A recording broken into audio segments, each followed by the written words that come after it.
Hey guys, so welcome to Stack. Today I'll show you how to find duplicate photos on an iPhone. First thing, just simply go ahead and go to your Photos application. And now once you are here on the Photos, you could just simply go ahead and scroll down. Now guys, if you scroll down, you should be able to see the media types category, utilities category. Just simply select utilities, and pretty much over here you will have the duplicate feature over here that iPhone have. So in default, you should be able to see here the duplicates.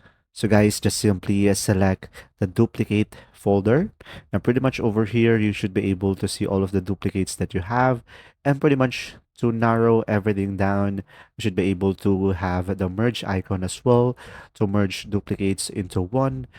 Also, when you go to the three dots on the top right corner, you should be able to search it, share it, and pretty much you should be able to find the duplicate photos here on your iPhone in the Photos application itself. Pretty much that's it. If you found this video helpful, please like and subscribe, and thanks for watching.